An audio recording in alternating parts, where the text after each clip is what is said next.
सभी देशवासियों को 75वें गणतंत्र दिवस की ढेर सारी शुभकामनाएं। देश आज धूमधाम से मना रहा 75वां गणतंत्र दिवस।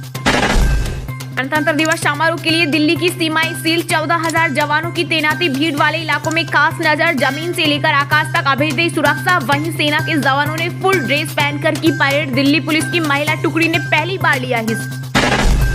पीएम मोदी ने देशवासियों को दी बधाई, कहा 75वां गणतंत्र दिवस नारी शक्ति को समर्पित। साथ ही कहा हम सबकी एकता और मेहनत से आज भारत का दुनिया में बढ़ा दबदबा।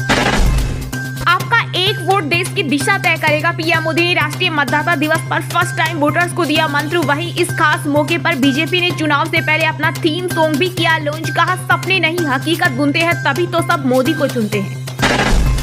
देश की करोड़ों महिलाओं के लिए बड़ी खुशखबरी, मोदी सरकार आगामी आम चुनाव में देश की जनता को साधने के लिए पूरे देश में लागू कर सकती है लाडली बहन योजना। इसके अलावा पीएम किसान सम्मान निधि की राशि में भी होगी बढ़ोतरी।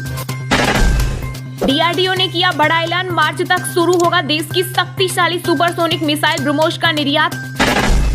पहले दिन ही रामलला बन गए करोड़पति, 3.17 करोड़ काया चढ़ावा, दिल खोलकर दान कर रहे भक्त। 2 दिन में 7.5 लाख श्रद्धालुओं ने किए दर्शन, तीसरे दिन भी यही सिलसिला जारी।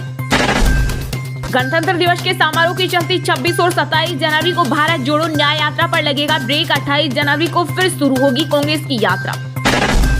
आप ही मेरा परिवार, आपका सपना पूरा करना मेरा संकल्प। पीएम मोदी ने यूपी के बुलंदशहर में किया चुनावी कैंपेन का आगाज, बोले प्राण प्रतिष्ठा हुई पूरी, अब राष्ट्र प्रतिष्ठा का समय। 80 जवानों को मिलेगा गैलेंट्री अवार्ड, इनमें 6 कीर्ति चक्र, 16 शौर्य चक्र और 53 सेना मेडल, 1 नौसेना और 4 वायुसेना मेडल। आगामी लोकसभा चुनाव के लिए भाजपा ने कसी कमर, घोषणा पत्र में वादों के लिए नमो ऐप पर जनता से मांगे सुझाव। बीजेपी ने 2019 के लोकसभा चुनाव से पहले भी जनता से सुझाव लेने के बाद ही जारी किया था घोषणा पत्र।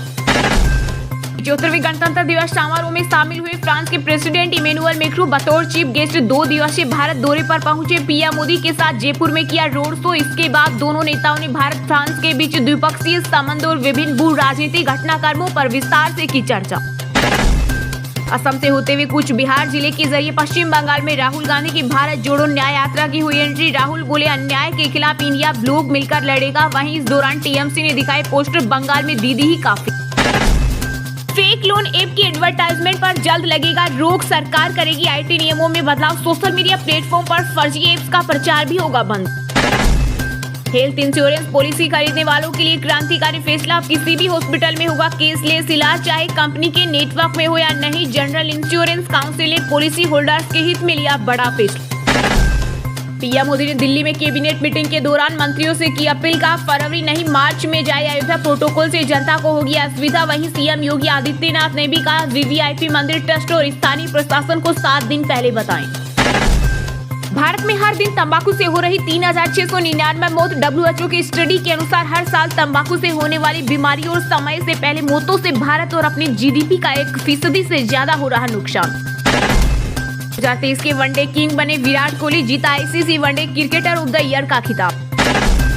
गौतम अडानी का साम्राज्य हिलाने वाली हिंडनबर्ग रिपोर्ट को हुआ पूरा 1 साल। गौतम अडानी ने टाइम्स ऑफ इंडिया को लिखा लेटर, कहा आरोप निराधार, झूठे और बेबुनियाद थे। हालांकि सेबी की जांच अभी भी जारी है। लोकसभा चुनाव से ठीक 3 महीने पहले कांग्रेस शासित कर्नाटक की सिद्धारमैया सरकार ने लागू की पुरानी पेंशन योजना। इसके मुताबिक 2006 के बाद भर्ती हुए लगभग 13,000 राज्य सरकार के कर्मचारियों को मिलेगा फायदा। दिल्ली, यूपी सहित 5 राज्यों में भीषण ठंड का रेड अलर्ट। मध्य प्रदेश, राजस्थान में कोल्ड डे। वहीं हिमाचल प्रदेश, उत्तराखंड में बारिश और बर्फबारी के आसार। इस महीने ठंड से नहीं मिलेगी राहत। अचानक बीच में भारत जोड़ो न्याय यात्रा छोड़कर दिल्ली पहुंचे कांग्रेस नेता राहुल गांधी। वजह को लेकर अभी नहीं हुई आधिकारिक घोषणा। हफ्ते के आखिरी कारोबारी सत्र में शेयर बाजार भारी उठावटक के बाद गिरावट के साथ हुआ बंद। निवेशकों की मुनाफा वसूली के चलते बाजार अपने दिन के हाई से 700 अंक नीचे जा फिसला, जबकि निफ्टी अपने हाई से 200 अंकों नीचे जा लुढ़का। अयोध्या में पौष पूर्णिमा पर उमड़ा आस्था का सैलाब। मंदिर दर्शन का टाइम बढ़ा। महाराष्ट्र से पहुंची रामलला के लिए 80 किलो की तलवार। बिहार की महागठबंधन सरकार में कुछ सही नहीं चल रहा। 15 मिनट चली cabinet meeting. CM Nitish Kumar lift तो वहीं डिप्टी सीएम तेजस्वी यादव सीढ़ी से गए नीचे। मध्य प्रदेश के उज्जैन में सरदार पटेल की मूर्ति को ट्रैक्टर चढ़ाकर गिराया। 2 पक्षों में हुआ पथराव। भीड़ ने दुकानों में की तोड़फोड़ और वाहनों में आग लगाई। पंजाब के 10.77 लाख लाभार्थियों को फिर मिलेगा राशन। पूर्व सैनिकों की विधवाओं के लिए भी सीएम भगवंत मान ने लिया खास फैसला। वित्तीय सहायता 10,000 रुपए। राष्ट्रीय राजधानी दिल्ली के स्कूलों में अब टेबलेट से होगी पढ़ाई। कक्षा 9 से 12वीं तक के 8,000 से ज्यादा विद्यार्थियों को मिलेगा टैब। इसके लिए एनडीएमसी ने प्रत्येक अध्याय के वीडियो भी किए तैयार। मनोज आर्गे का विरोध मार्च पुणे पहुंचा। बोले मराठा आरक्षण के लिए जान देने को तैयार। वहीं महाराष्ट्र के सीएम एकनाथ शिंदे की आंदोलन नहीं करने की अपील। भारत अरब सागर में जुटा रहा। अमेरिका, जापान समेत 50 देशों की नौसेनाएं 20 देश युद्धपोत के साथ हो रहे शामिल। सबसे बड़ा वॉर गेम देगा चीन को चुनौती। इंडिया गठबंधन को एक और झटका। नीतीश फिर बदलेंगे पाला। बीजेपी नेतृत्व ने वापसी को दी मंजूरी।